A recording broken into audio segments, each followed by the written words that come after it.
Hello guys, Jamboo here, and as a lot of you guys requested, I'm going to show you what I've been using after the patch. I did hit a 15 and 0 last night, which is nice. I've played a lot of accounts, but I did get a 15 using this formation and tactics. It's also what I've been using in the Elite Division since the patch. If you want to see more videos like this, do leave a like. Let's try and hit 200. Let me know your favourite formation on the new patch, and let's get into the tactics. If you're looking for the cheapest FC26 coins to build your super team, then look no further than MMOEXP.com. You can use code JAMBOO for 8% off the already cheapest coins. Okay guys, before we start real quickly, if any of you guys want the best FUT Champions rewards, the link will be in the pinned comment. It is my own service, champsboost.com.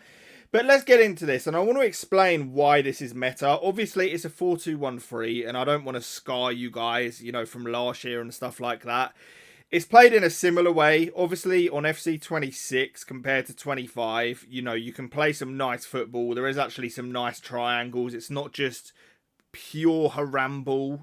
You know, there is a bit of that for sure.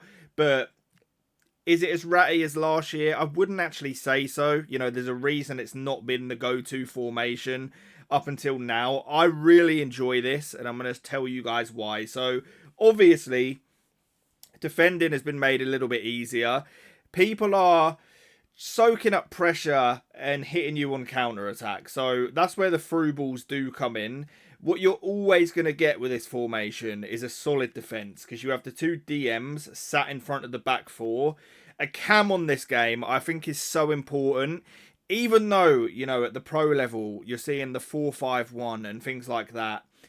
My play style, I just struggle to get on with it, man. I really do, because I think a cam is so important. You know, the pockets of space that they pick up on this game, I think is really, really valuable. Obviously, you've got your inside forwards on the left and right, which are going to make those runs in behind. I use Victor Gyökeres up front as well, because whilst dribbling is maybe not quite what it was a few days ago, he has the enforcer play style. He's also one of the quickest players in the game because he's lengthy with quick step. Unbelievable card, but you can use that enforcer play style and it really fixes quite a lot of issues. So that is the team anyway. But in terms of the actual tactic, if we look here, I am on the high defensive approach. I've still got that on 62, and you know, there's no real thinking behind that. It's just what a lot of pros were using, so I threw that on. Balance on the build-up style. I need to test using counter on this build-up style, because like I say, this meta is definitely going towards a sort of deeper line and stuff like that. So I'd be interested to see sort of how that plays out. But for now, I am using balanced.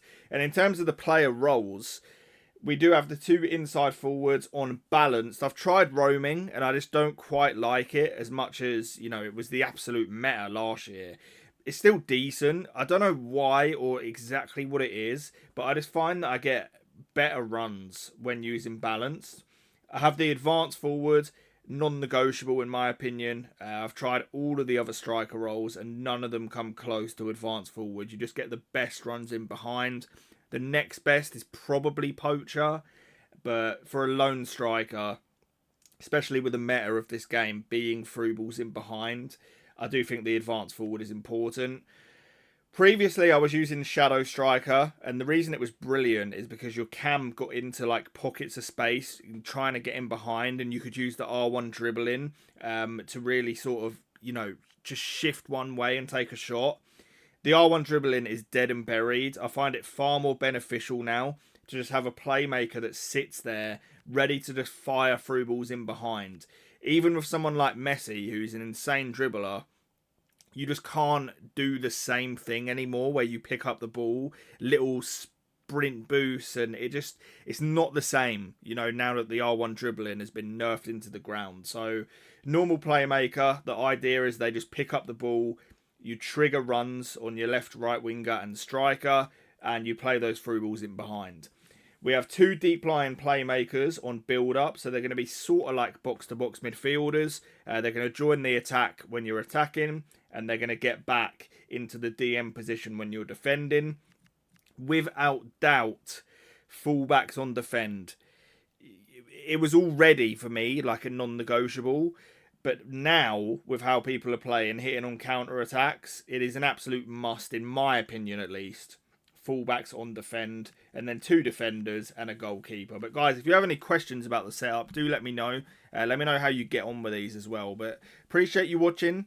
Leave a like if you made it this far. Subscribe for the best tactics on YouTube. And peace.